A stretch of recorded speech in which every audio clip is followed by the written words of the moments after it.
अस्सलाम वालेकुम।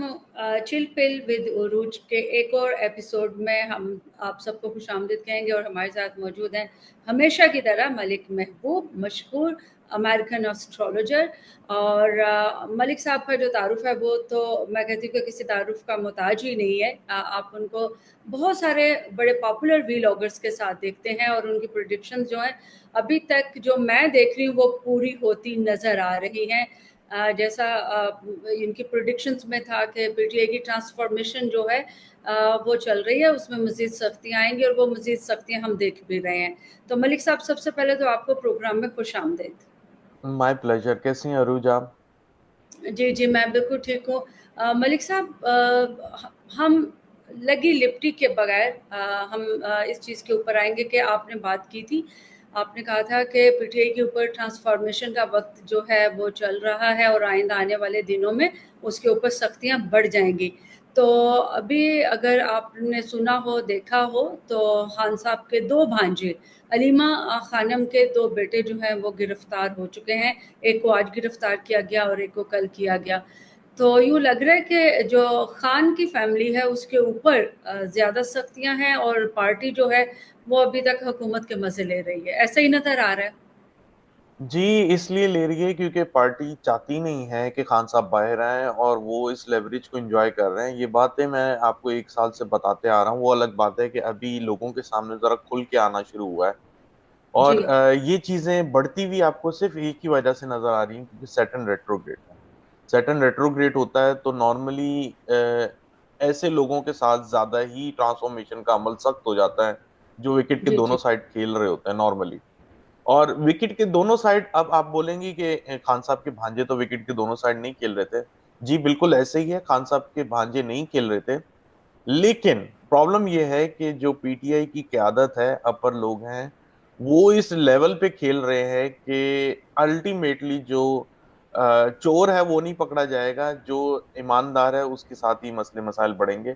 लेकिन ये कुछ टाइम के लिए, मैं आपको फिर से बता रहा हूँ, ये कुछ टाइम के लिए पीटीआई की क्यादत में जो अपर लेवल पे जितने भी लोग हैं, ये मुझे बदलते हुए नजर आ रहे हैं, या इनके हाथ से इक्तदार का दामन जरा छूटता हुआ दिखेगा आपको। ये बिल्कुल। बेशक प्रेजेंट करने के लिए खड़े रहेंगे, लेकिन इनके पास रिस्पॉन्सिबिलिटीज या अकाउंटेबिलिटी कम होती जाएगी दिन ब दिन। और ये हो रही होगी, शायद अभी नजर नहीं आ रहा, लेकिन आने वाले दिन बाय मैक्सिमम नवंबर दिसंबर आपको मैंने बताया है कि पीटीआई का एक ट्रांसफॉर्मेशन का अमल ऑलमोस्ट फिनिश हो जाएगा। वहां से पीटीआई बाउंस करेगी, और उससे पहले अगर बाउंस करने की जरूरत है तो उसमें खवातीन को डालना जरूरी पड़ेगा पीटीआई को, वरना नहीं हो बिल्कुल। सकता। वो आपने पहले भी बताया था कि अगर अगस्त में शुरू करते हैं ये अपनी तहरीक जो है एहतजाजी, तो उसमें अगर औरतें शामिल होंगी तो कामयाब होगी तहरीक। तहरीक तो शुरू नहीं हुई अभी तक, अब तो अगस्त का जो है सेकंड लास्ट वीक भी चल रहा है। मलिक जी। साहब, ये जो ट्रांसफॉर्मेशन का अमल है अभी आपने फरमाया कि वो नवंबर में जाके ख़त्म हो जाएगा। तो ये पाकिस्तान की सियासत का एक मैं समझती हूँ कि ट्रैजिक एलिमेंट है या पहलू है कि जब यहाँ पे हर वक्त एक ना चल रही होती है ट्रांसफॉर्मेशन। कभी जो हुकूमत में है उनकी शुरू हो जाती है, वो अपोजिशन में जब बैठते हैं तो फिर वो उनकी शुरू हो जाती है। तो जो भी गवर्नमेंट में आता है वो अपोजिशन की ट्रांसफॉर्मेशन शुरू कर देता है। तो मुझे ये बताइए, ट्रांसफॉर्मेशन जो पीटीआई की है ये हुकूमत की तरफ से है या ये मार्स की तरफ से है? ये मार्स की तरफ से, पहली बात। दूसरी बात ये ठीक है, है। हुकूमत भी इसकी लपेटे में आपको 21 सितंबर से आने वाली दिखेगी। मेरा यही क्योंकि सवाल था कि सिर्फ ये ट्रांसफॉर्मेशन पीटीआई की ही वो खेलते रहेंगे, जो दूसरे हैं जो हुकूमत में बैठे हैं उनकी ट्रांसफॉर्मेशन की तरफ इनका ख्याल क्यों नहीं जा रहा? नहीं, उनकी ट्रांसफॉर्मेशन का अमल चलना शुरू हो गया है। वो आपको 21 सितंबर के बाद से नजर आएगा, जैसे ही सोलर इक्लिप्स आने आएगा। सोलर इक्लिप्स इस दफा हुकूमत के हाउस में आ रहा है, तो जो सोलर हम्म। इक्लिप्स है हुकूमत को बहुत डैमेज करता हुआ आपको नजर आएगा। तो ये कब जैसे ही है सोलर, क्लिप्स? जी सोलर इक्लिप्स 21 सितंबर को है। तो अभी हमारे पास ओके। ऑलमोस्ट एक महीना बाकी है। एक बात यहाँ पे मैं ऐड करूंगा, मैं हर दफा आता हूँ मेरे पास कोई अच्छी न्यूज नहीं होती, मेरे पास एक अच्छी न्यूज है पाकिस्तान के लिए, हम्म। कि इस दफा पाकिस्तान के जायचे में जो लूनर इक्लिप्स है, जिसको बहुत सारे एस्ट्रोलॉजर खतरनाक तरह से दिखा रहे हैं और डरा रहे हैं, वो पाकिस्तान के लिए फेवरेबल होने वाली है, क्योंकि ओके, वो दैट्स 11th हाउस, जी वो 11th हाउस में लूनर इक्लिप्स लग रहा है। 11th हाउस में लूनर इक्लिप्स नॉर्मली आपको ये दिखाता है कि आपके जो दोस्त अहबाब, मतलब हुकूमत के तो नहीं, मैं पाकिस्तान के बताऊंगा, दोस्त अहबाब जी इनके जी। साथ मजीद सिंसियरिटी के साथ ज्वाइन होने वाले हैं, या इनके साथ कोई एमओयू साइन होने वाले हैं। मेजरली मुझे ऐसा दिखता है कि पाकिस्तान को फेवर्स मिलती हुई नजर आएंगी दुनिया से। तो ठीक है। ये एक अच्छा पहलू है। लेकिन उसके बरक्स जो दूसरा पहलू है, जो 21 सितंबर को इक्लिप्स लगेगा, वो हुकूमत के लिए बहुत चैलेंजेस लेता हुआ दिखाई देगा। आने वाले दिनों में उनके लिए मजीद चैलेंजेस बढ़ते हुए नजर आएंगे आपको। जी 21 सितंबर को ये लग रहा है क्लिप्स जो है, जो जी हुकूमत के घर में आ रहा है, बिल्कुल। जी बिल्कुल बिल्कुल, ठीक है। 21 सितंबर को लग रहा है। और वो हम्म। हुकूमत के घर में नहीं है, लेकिन वो एक तरह से हुकूमत की ऑपोजिशन के लिए स्ट्रांग है, तो मतलब कि हुकूमत के लिए चैलेंजेस ज्यादा खड़े होंगे। Okay, all right, all right. अच्छा, अभी तक जो ये पाकिस्तान में, जैसे अभी आपने पहले भी मेरे 2-3 व्लॉग्स में बताया था कि अगस्त के बाद चीज़ें बदलनी शुरू हो जाएँगी। अभी जो हो रहा है वो अचानक-अचानक हो रहा है। 12 सूबों का शोशा अचानक से आ गया, मोहसिन नकवी को वज़ीर-ए-आज़म बनाने का आइडिया अचानक से आ गया, फिर फील्ड मार्शल के इंटरव्यू, फिर अब उसका रिबट्टल भी आ गया। तो हर चीज़ अचानक-अचानक हो रही है, तो लोग थोड़े-से परेशान भी हुए हैं इस बार, कि पहले तो चलें ठीक है, सोशल मीडिया के ज़रिए, मीडिया के ज़रिए, प्रेस रिलीज़ के ज़रिए कोई एक नई खबर आती थी अवाम के लिए। अवाम ऑलरेडी इस वक़्त बड़ी मुश्किल में है। फिर उसके बाद ये जो सरप्राइज़ मिल रहे हैं, तो क्या पाकिस्तानियों के नसीब में इसी तरह के सरप्राइज़ नज़र आएँगे या कोई रिलीफ़ का सरप्राइज़ भी आएगा? देखें, अनफॉर्चुनेटली है, पाकिस्तानियों के लिए रिलीफ का सरप्राइज मुझे अभी नजर नहीं आता। अगर आप मुझसे सच में पूछें तो रिलीफ का सरप्राइज आपको 2027 से पहले मुझे नहीं दिखता। अल्लाह करे तो ऐसा हो जाए। 2022 तक ये डिज़ास्टर भी चलते रहेंगे? डिजास्टर तो नहीं तो, लेकिन थोड़ा एक 19-20 का फर्क महसूस होगा, बस इससे ज्यादा मुझे कुछ नजर नहीं आ रहा। मुझे अनफॉर्चुनेटली सितंबर अक्टूबर में एक तो बीमारियों से जो पाकिस्तान के अंदर जो बीमारियां नॉर्मली नहीं है, जो नजर नहीं आ रही हैं, अल्लाह करे ऐसा ना हो कि वो आए। अनफॉर्चुनेटली बीमारियों ने घेरना है। और फूड क्राइसिस आपको अगले महीने से बहुत ज्यादा नजर आएगा। Food food crisis. क्राइसिस इस वजह से, जी फूड क्राइसिस इस वजह से है कि जो सन के ऊपर अगर इक्लिप्स लगता है, नॉर्मली ये लगता है हर साल है, लेकिन जिस साइन में ये लग रहा है वो लियो का साइन है। तो जी। जब लियो के साइन में ऐसी चीजें हो जाती हैं तो वैसे ये विर्गो में चला गया है, सन अगले साइन में चला जाएगा। लेकिन जी, जी। नॉर्मली जब ये कम डिग्रीज में होता है तो ये पिछले साइन के ऊपर भी इफेक्ट रखता है। ये बहुत एडवांस लेवल की बात कर रहा हूँ, जो नॉर्मल बंदे होंगे उनको नहीं समझ में आएगा। तो उसकी वजह से फूड में क्राइसिस आते हैं, क्योंकि सन वीट को भी रिप्रेजेंट करता है, जो हमारा खाना पीना जो होता है नॉर्मली, फूड, अनाज अनाज ये सब चीजें, इसके ऊपर 21 सितंबर के बाद से किल्लत आपको नजर आएगी। तो फूड से रिलेटेड प्रॉब्लम्स आपके सामने आने वाली हैं, बीमारियों से लेकिन रिलेटेड प्रॉब्लम आपके सामने आने वाली हैं। पाकिस्तान तो एग्रीकल्चर लैंड है ना, आपको पता है। यहाँ पे जी। फूड का कभी क्राइसिस हुआ नहीं है, बल्कि हम लोग तो फूड दे रहे हैं, दूसरे मुल्कों को भी देते हैं, तो ये और फिर कैसे लेते भी मुमकिन हैं। है? हाँ, वो फिर वो वापस हम अपने कागज़ों में देते हैं और कागज़ों में ही लेते हैं और फिर दोनों तरफ से पैसे भी बनाते हैं। लेकिन ये क्या कोई ड्राउट आप देख रहे हैं कि फूड की किल्लत जी हो जाएगी? क्या पॉसिबल है। होगा? ये ड्राउट। मुझे ऐसा लग रहा है कि ये जो सैलाबी सूरत हाल है, इसकी वजह हुँ, से एग्रीकल्चर जमीन पे बहुत ज्यादा नुकसान होगा। आपको पानी से रिलेटेड प्रॉब्लम बहुत बढ़ती हुई दिखेंगी, और ये खुदा ना खास्ता जो बीमारियां वगैरह हैं, ये भी आपके पास जो आएंगी वो पानी की वजह से आएंगी। तो वाटर पानी में बॉर्न किसी हो। तरह का इन्फेक्शन, जी पानी में हाँ, इन्फेक्शन, पानी का जी, बढ़ जी। जाना, पानी की किल्लत तो अभी मुझे नजर नहीं आती। जी, वो किल्लत जो है वो आपको अक्टूबर में शायद नजर आए, लेकिन फिलहाल पानी का बढ़ जाना बहुत ज्यादा नजर आता है। तो ओके। इसकी वजह से जो क्रॉप्स है नॉर्मली वो डिस्ट्रॉय होती हुई नजर आएगी आपको। तो थ्रू वाटर जो है ये क्रॉप्स जी, का कोई थ्रू होगा? वाटर जो है प्रॉब्लम होती हुई नजर बिल्कुल। आएगी। हाँ, तो उसके अलावा मुझे बड़ा सिंपल सा सवाल है, जो व्लॉग लास्ट मैंने आपके साथ रिकॉर्ड किया था, तो someone very high official authority actually appreciated your predictions। तो उन्होंने कहा कि एक अमानतन मेरा क्वेश्चन भी आपने मलिक साहब से पूछा है कि बूटों की चाप सुनाई दे रही है आपको, नजर आ रहे किसकी? हैं बूटों की। बूट बूटों की चाप मीन मैं नहीं समझा honestly. Can you please military specific? Military dictatorship. देखें, मिलिट्री। अगर आप मिलिट्री डिक्टेटरशिप तो हमारे मुल्क में अभी चल रही है। मैं आपको एक साफ बात बताऊं, मिलिट्री डिक्टेटरशिप अभी बिजी होने वाली है अनफॉर्चुनेटली, लेकिन मुझे ऐसा लग रहा है कि अभी ये लोग बहुत ज्यादा बिजी हो जाएंगे। विद ड्यू रिस्पेक्ट, मुझे बहुत उसके साथ कहना पड़ रहा है कि मुझे ये बॉर्डर्स पे बिजी होते हुए दिख रहा है। तो ये मुल्क में अगर जल्दी आएंगे। है यहाँ चीजें बदलने की मलिक जी। साहब। जी। वो तो आप फरमा रहे हैं ना कि बॉर्डर्स के ऊपर मूवमेंट बढ़ने वाली है, ये लोग बिजी नजर आते हैं। जी। ये लोग तो अभी दूसरे कामों में बिजी हैं यहाँ पे। तो कोई ये बात वाला नहीं। काम, आप ये ये वाला काम आपको प्लीज अगले महीने देखिए। में नजर आना शुरू हो जाएगा। अभी आप तो रुकें, ये चीजें वाला अचानक ही पूरा। होंगी। हाँ। जी, तो ये चीजें अचानक ही होंगी। आप जो एक्सपेक्ट कर रही हैं कि ये नहीं बिजी होंगे, मुझे लगता है ये बहुत बिजी हो जाएंगे।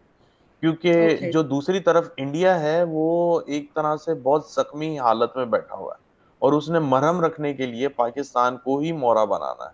अनफॉर्चुनेटली है, अल्लाह करे ऐसा ना हो। क्योंकि मैं ये बार बार बोल रहा हूँ, देखें, उनको बिजी करने के बहुत सारे अलग चीजें हो सकती हैं, लेकिन अगर हम बॉर्डर पे बिजी करेंगे तो अनफॉर्चुनेटली अवाम सबसे ज्यादा क्राइसिस में आएगी। और ये बात मुझे दिख रही है, अनफॉर्चुनेटली है, लेकिन दिख तो यही रहा है कि बहुत सारे जो पंगे हैं वो खड़े होने वाले हैं पाकिस्तान के खिलाफ। सिर्फ इंडिया से नहीं, अफगानिस्तान से और ईरान वाली साइड से आपको ईरान इसराइल का मसला भी सितंबर में वापस स्टार्ट होता हुआ नजर आएगा। तो मुझे ऐसा लग रहा है कि बॉर्डर क्लैशेस बहुत ज्यादा बढ़ जाएंगे सितंबर अक्टूबर में। बिल्कुल ठीक है। अभी आपने कहा कि रिलीफ तो अवाम, पाकिस्तानी अवाम के लिए 2026 से पहले का नहीं है, तो 27। 2020 27। 27 मतलब 26 भी ऐसा ही चलेगा? यही रेप्लिका होगा, 25 का रेप्लिका, 26 में भी यही 25 यही। से 19-20 का मैं कहूंगा कि फर्क होगा। इससे ज्यादा मुझे नहीं दिखता कि कोई उससे ज्यादा कोई रिलीफ हो। 19-20 का रिलीफ का मतलब ये है कि हम जो है थोड़ा बेहतर इन्वायरमेंट में होंगे। लेकिन मैं आपको अभी से बता रहा हूं, अगर हुकूमत ये सुन रही है वी लॉ, तो मैं अभी से बता दूं 26 पानी के लिहाज से मजीद खतरनाक होगा। तो इनको इंफ्रास्ट्रक्चर बनाने की बहुत हद तक जरूरत है। क्योंकि नेक्स्ट ईयर, मैं फिर से समझा रहा हूं, अगर किसी को एस्ट्रोलॉजी आती होगी या थोड़ा भी ध्यान होगा उसको समझ में आ जाएगा। नेक्स्ट ईयर जुपिटर भी कैंसर के साइन में होगा, ओके। जुपिटर वाटर साइन में होगा, सैटर्न पाइसेस साइन में। पाइसेस भी वाटर साइन है, तो ये बहुत ज्यादा वाटरी एलिमेंट को एक्टिवेट कर देगा। तो अगर आपन को ये लग रहा है कि हमने पूरी पिक्चर देख लिया है इस साल में, तो मैं ये कहूंगा ये सिर्फ ट्रेलर था। पूरी पिक्चर ओके। 2026 में आएगी। शॉर्टेज ऑफ वाटर नजर आ रहा है या फिर एक्सेस ऑफ वाटर नजर आ रहा है। ये ये वाटर और इतना ज्यादा बढ़ सैलाब जाएगा। होगा। जी, हाँ, और वाटर ज्यादा इतना सैलाब बढ़ होगा। जाएगा कि कितने, जिस तरह अल्लाह रहम करे। चले, हम अगले साल बात करेंगे। अच्छी न्यूज़ होती नहीं है, मैं सिर्फ बैड न्यूज़ ही दे रहा होता हूँ, लेकिन ये सिर्फ मैं इसलिए दे रहा हूँ कि किसी तरीके हुकूमत होश के नाखून ले। और जो आने वाला टाइम होगा, अभी तो आपको एक एक छोटे से स्पेल में कराची डूब जाता है। तो जी। ये खुदा ना खास्ता अगर कंटिन्यूअसली 3-4 दिनों के लिए अगर ऐसी बारिशें हो गई, तो फिर आप सोच सकती हैं कि क्या हालात होंगे। तो ये चीजें बहुत क्लियर नजर आती हैं कि अगले साल में water element over excessively highly activate होगा। तो उस और वजह ये से। आपको पाकिस्तान के किस इलाके में ये नजर आ रहा है? जैसे हमारे पास तो देखे ना, समंदर थोड़ा सा जो है वो कराची जो सिटी है उससे जी। ऊपर ही है, लेकिन इसके बावजूद कराची सस्टेन कर जाता है, लेकिन बारिशों में नहीं कर सकता। इसी तरह केपीके का जो देखें कितनी अमवात हो गई है वहां पर। तो क्या ये वही एरियाज हैं जो अभी जी सैलाब की यही जरूरत है? एरियाज जी यही एरियाज बहुत हाई क्रिटिकल, हाई जोन में, हाई रेड जोन में आपको नजर आएंगे। मैं आपको अभी से बता रहा हूँ। तो इसलिए जो कराची में रहते हैं, चले हुकूमत नहीं तो एटलीस्ट जो लोग ऐसे इलाकों में रहते हैं जहाँ बारिश का पानी घरों में दाखिल हो जाता है, उनको सोचने की बहुत जरूरत है, बहुत ज्यादा बिल्कुल ठीक, जरूरत बिल्कुल ठीक है। ये भी बड़ी खौफनाक बात है। और जैसे अभी आपने थोड़ी देर पहले फरमाया कि हुकूमत जो है वो जाती हुई आपको नज़र आ रही है, या हुकूमत की जो टॉप नॉच है, जो है। टॉप जी, लीडरशिप है, उसमें अगर कोई तब्दीलियां नजर आती हैं। उसमें, लेकिन बाकी कैबिनेट उनकी वही आपको नज़र आ रही है। जी, अब ऑनेस्टली स्पीकिंग मुझे ना डायनामिक्स का नहीं पता, लेकिन मुझे ऐसा हुँ, लगता है कि head head of the state, head of the state तो प्राइम मिनिस्टर्स आते हैं, नाइब प्राइम मिनिस्टर्स, ये इनमें बहुत ज्यादा मेजर चेंजेस होती हुई आपको नजर आएंगी, और यही मुझे दिख रहा तो अगर ये चले जाते हैं तो फिर किसके आने का इम्कान आपको नज़र आ रहा है? है। मुझे अगर ये मोहसिन चले नकवी का तो नजर नहीं आता, क्योंकि मौसम किसी ने मुझे, जी, मोहसिन नकवी का चार्ट शेयर किया है, वो मुझे नजर नहीं आते। ये कोई थर्ड पर्सन ही होगा जो शायद आपके जैनो गुमान में नहीं है, लेकिन मुझे जैसे ऐसा लगता है अनवारुल कि हक कोई थर्ड काकड़ आ गए पर्सन है। थे, जी। जैसे अनवारुल हक काकड़ आ गए थे, बलोचिस्तान वाले। आ, मुझे नहीं पता उनका, सीरियसली मुझे नहीं पता, बट एनी वन हु वो इज भी नॉट ऐसे ही आ इन गए द थे। पॉलिटिक्स। वो जी। हाँ, वो भी ऐसे ही आगे थे, किसी ने ख्वाब में भी नहीं सोचा था कि अनवारुल हक काकड़ हाँ, साहब जो हैं, वो प्राइम मिनिस्टर बन जाएँगे इंटरिम, लेकिन वो बन गए। तो जी, अभी ऐसे भी ही कोई होता ऐसे है कि अभी भी वैसे ही मुझे दिख रहा है कि मिलिट्री हालात से ऐसे आता हुआ कोई बनेंगे। शख्स नज़र आ रहा है? मिलिट्री से आएगा या सिविलियन से आएगा? नहीं, सिविलियन है, मिलिट्री तो नहीं दिखता, लेकिन जान पहचान हो सकती है, लेकिन मिलिट्री नहीं होगा। Okay, alright. तो हम्म। बस ज़्यादा नहीं आपका टाइम लूँगी, तो मुझे ये बताएँ कि पीटीआई कब हुकूमत बनाएगी, और खान साहब को क्या देख रहे हैं कि वो कब वज़ीर-ए-आज़म बनेंगे? और या फिर अगला देखें, आपने बड़ा वज़ीर-ए-आज़म आप ही के सवाल, नज़र में। बड़ा अलग हाँ, सवाल कर लिया है। देखें, वो मुझे पता है काफी जो हैं चाहने वाले हैं, मैं भी हुँ, उनका एक जमाने में फैन था, लेकिन अब मैं बिल्कुल ही डिस्कनेक्ट हूँ। मेरा जो फोकस है वो बिल्कुल एस्ट्रोलॉजी के ऊपर होता है, तो मैं बिल्कुल एस्ट्रोलॉजी बायस बात करता हूँ। तो देखें, हुँ, एस्ट्रोलॉजी के हिसाब से मैंने आपको लास्ट भी वीलॉग में बताया था कि मैंने एक वीलॉगर के साथ, आतिफ मजीद हैं, उनके साथ एक वीलॉग किया था। तो उन्होंने पता नहीं क्या उनके दिमाग में था, बोलते मलिक साहब आप अभी जो है ना वक्ती जायचे से खान साहब का बताएं वो कब बाहर आ रहे हैं। तो जो वक्ती जायचा मैंने उनके साथ बनाया था, उसके हिसाब से मुझे खान साहब जनवरी से पहले बाहर आते हुए नजर नहीं आ रहे, हुँ, अनफॉर्चुनेटली। अल्लाह करे वो वक्ती जायचा गलत हो, या उन्होंने क्या सोच के बनाया था, क्या बोला था, लेकिन उसके हिसाब से जनवरी से पहले जरा हालात कम है। लेकिन नवंबर एक इम्पॉर्टेंट महीना मुझे नजर आता है खान साहब के लिए, और सितंबर भी, लेकिन बाहर आने का चांस नहीं है।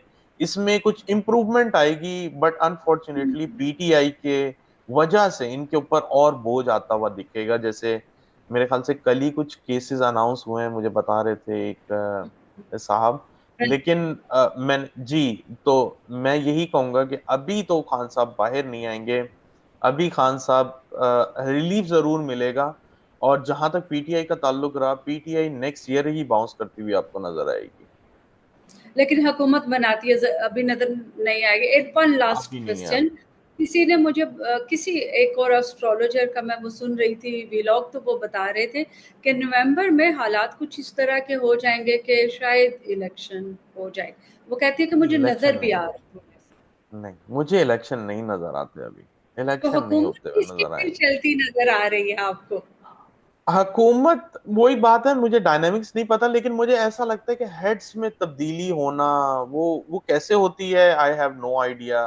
कौन से हुँ, रूल्स रेगुलेशन, अच्छा, रूल्स रेगुलेशन से एक और बात याद आई कि हाँ, मुझे एक और तरह की रिस्ट्रिक्शन पाकिस्तान पे नजर आती है। ये 27वीं आईनी तरमीम हो, या कोई नया लॉ आ जाए, इसके ऊपर भी मैं कुछ नहीं बता पाऊंगा, लेकिन कुछ रूल्स रेगुलेशन के सख्त होने का अमल ये जरूर नजर आता तो फिर तो 27वीं तरमीम ही आ जाएगी ना, और पीछे अभी है। बाकी क्या रह गया है? जी, फिर तो यही लोग हुकूमत पॉसिबिलिटीज। करेंगे। फिर ये जो सरकार चल रही है, ये सरकार अपनी कंपनी ऐसे ही चलाएगी फिर 27 तक, ऐसे ही हाँ, है। मतलब वो जैसे ये पीडीएम की सरकार है, कुछ ऐसे ही बोलते हैं, पीडीएम की सरकार है अगर मैं सही बोल रहा हूँ, तो उसी हुँ, में रद्दो बदल दिखती है, कुछ मेजर चेंजेस नहीं दिखते कि हुकूमत बिल्कुल चली जाएगी, ऐसा नहीं नजर आता मुझे। हुँ, हुकूमत बिल्कुल पूरी ठीक। खत्म हो जाए, नई पार्टी आ जाए, ये चीज इतना मुझे थोड़ा बेसिक पता है, ऐसा नहीं होने वाला, ऐसा नहीं होने हुँ, वाला। तो अभी पीएमएलएन की गवर्नमेंट हाँ रहेगी, जी, लेकिन पीएमएनएल जी भी ऐसे ही, लेकिन चेहरे बदल जाएंगे। बिल्कुल ठीक है। शाहिद हक़ान अब्बासी एक बहुत बड़ा नाम है, पीएमएलएन में हम्म। पहले थे, अब नहीं है, लेकिन पॉलिटिक्स में बड़े एक्टिव हैं, और जो हमारी एस्टेब्लिशमेंट है उसके भी बड़े ब्लू आइड हैं, वेल एक्सेप्टेड हैं। उनका हम्म। कुछ नज़र आ रहा है कि वो दोबारा वज़ीर-ए-आज़म बन सकते हैं? मुझे ये जो है ना एक साइकिल कंप्लीट होता हुआ दिख रहा है, तो ऐसे लोग जो पहले हुकूमत में है वो, या जो हुकूमत में आ चुके हैं, ऐसे लोग नहीं आएंगे वापस। ये न्यू साइकिल है, न्यू बिगनिंग है। तो तो न्यू ये नए बिगनिंग में चेहरे नए लोग होते हैं, नए चेहरे। जैसे आपने एग्जांपल दी थी कि बलूचिस्तान से कोई हाँ, काकड़ साहब आ बिल्कुल। गए थे, इसी तरह की कोई नए चेहरे हो सकते हैं। बिल्कुल ठीक है। तो बहुत-बहुत शुक्रिया आपका मलिक साहब, इंशाल्लाह आपसे फिर हम अगले वीकेंड पे बातचीत करेंगे, तब तक और भी इंशाल्लाह। बहुत कुछ अचानक सामने आ जाएगा, तो फिर उसके ऊपर आपकी राय लेंगे। बहुत जी, शुक्रिया आपका। माय इसके साथ ही प्लेजर। अपने देखने वालों को चिल्पिल विद उरूज से आज तक के लिए इतना ही, इजाज़त दीजिए। अल्लाह हाफ़िज़।